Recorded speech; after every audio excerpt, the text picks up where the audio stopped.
What's good, y'all? Hope y'all are doing well today. So I saw a comment on one of my previous live chats where I was talking about the 5 signs that a man is falling for you. If you didn't watch it, go back, scroll down a little bit. Anyway, the sister asked, like, hey, I'm always the one falling for the guy. How do I get a dude to fall for me without being fake or anything like that? I'm not about to go lose 50 pounds. Like, how do I, like, based on who I am now, how do I get a guy to fall for me? And let me say this, every guy, because this is where I think a lot of women get it confused. Every guy, good, bad, ugly, evolved in between, wants to have sex with you if he's entertaining you. There ain't a single guy that's going to ask for a date, ask for your number, and he wouldn't at least have sex with you. I say that because, just because a man shows interest or strong desire doesn't mean he has the capacity to value you. Now, here's the difference. When an evolved man, and everything I'm going to say is basically from the free masterclass I did where I talked about secrets to making an evolved man crave you. And you can get access to that at the link that's pinned here down in the comment. But when an evolved man comes across you, and of course he wants to have sex with you just like every other man. First off, he has self-discipline. He has respect for you and himself. But he also has this threshold where at some point, he decides, okay, either I cannot have a relationship with her, so I'm going to see if she's interested in something physical because I still want to have sex with her, or he's going to decide this might be the one. This might be the one. She's different. She's compelling. We're on the same page, and there's 3 ways, or at least 3 out of 7. I'm gonna give y'all 3. Because the 7 are all explained in the masterclass, but there's 3 main ways I would say a man is going to make that decision. The first way is how you handle his sense of humor. A lot of people say, oh, the way to a man's heart is through his stomach. No, the way to a man's heart is through his sense of humor. That's just how guys connect with other men. That's how they connect with a woman that they can build a best friendship with. But a lot of women get it misconstrued in thinking that, oh, to support his humor or to respond positively to his humor, I just giggle. I just laugh at all his jokes. No, because then you might make yourself out to be like a fan or a groupie or infatuated, or you might show that you're really just shy, but that's not as interesting to a man. The way that you properly handle a man's sense of humor in a way that will get him addicted to you, that will have him falling for you, is to banter with him. Yes, banter with him. Something a lot of women are scared to do, which again will set you apart whenever you do it. Now, what is banter? Banter is kind of like a spicy way of joking with a man, but especially whenever he's trying to joke with you and be funny, so long as it's not offensive, being able to joke back with him, but without being offensive or giving any type of signal that you are offended. This may sound really complicated, but y'all just follow me. Let's go with an example. Let's say he says something like he sees you dressed up for the date night and he said, you looking good, like a top model or something. That's him being kind of creative, a little sense of humor. Banter would be, oh, is that right? So what you supposed to be, Tyra? Sound like you trying to give me a little scorecard or something. Like that's something that's not offensive to him. You ain't calling him gay, but you're not disengaged from his joke. You're not just kiki, like you're actually able to throw it back at him. And what happens then is he's gonna say, whoa, like I didn't expect that. That's different. That's intriguing. She has a personality. I already know she fine. I already know, at least to him, you fine, right? I already know I would go there with her, but now I can actually kick it with her. And what you do there is you turn on the part of the man that says, I want to share every fun moment with her. Whether it's a trip, whether it's some memes on the internet or a cool YouTube video or a movie, he wants to share more of these types of moments with you. You just triggered the dopamine in his brain and it will literally get him addicted to you. If he had any type of good intentions, everything in context. And again, make sure you're operating within your authenticity. I'm just telling you how to express the right things that should already authentically be there. If his joke is offensive, forget it. If he ain't funny, forget it. Tell him to go back where he came from. You probably don't want a guy around you that ain't really that funny anyway. Second way to make a guy addicted to you is how you handle his dreams.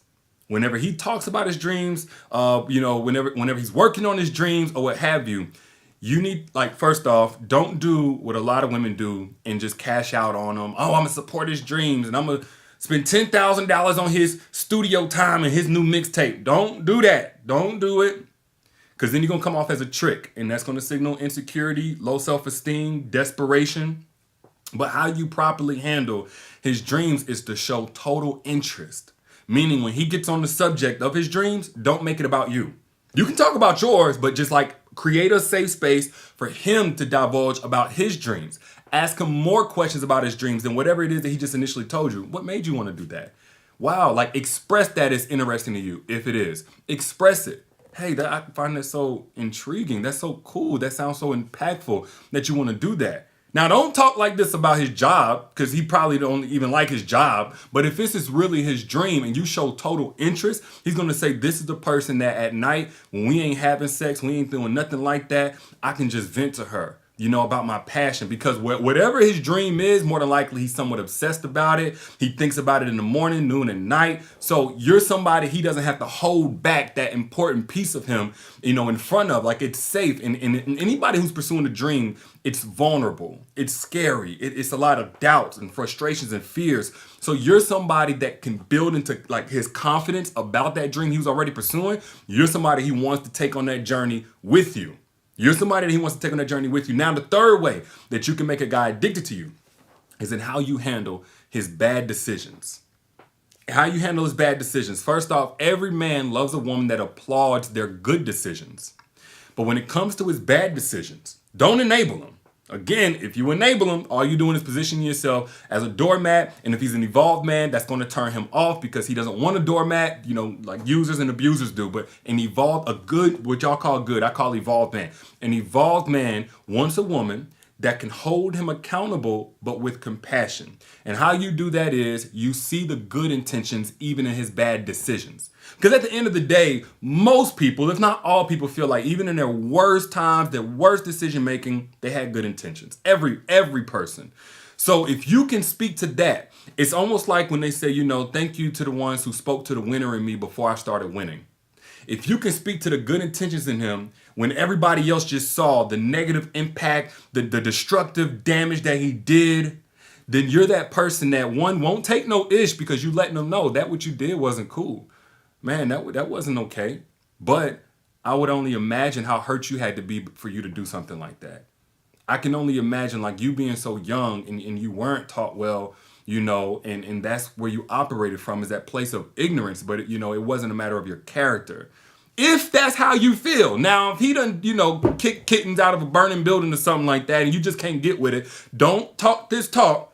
But if it is in you, this is what you would express. Some level of compassion and speak to his good intentions about his bad decisions. What this says to his man is, you know what? When I do make honest mistakes, when I genuinely just effed up, outside of deal breakers, I can count on my woman to want to lift me up, not kick me while I'm down.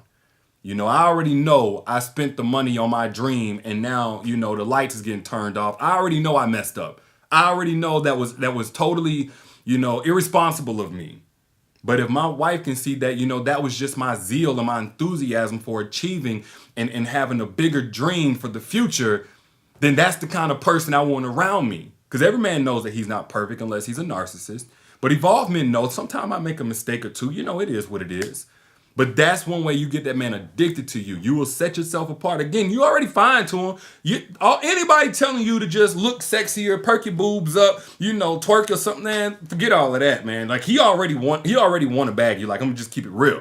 But when you set yourself apart for that addiction, it's gonna be an emotional pull on that man. Y'all think y'all the only ones who are emotional? No, men are emotional too. We just express it differently. Now, let me caution you guys for a second, because every man ain't worth having addicted to you. There are some guys who are really good at being attractive, and they're not good at keeping what it is they attracted. And what I mean is, he'll have the small talk down, he'll have the look down, he know how to dress up, plan for a first date, put his coat around you when it's cold, call you and check if you made it home. He know how to do all of that.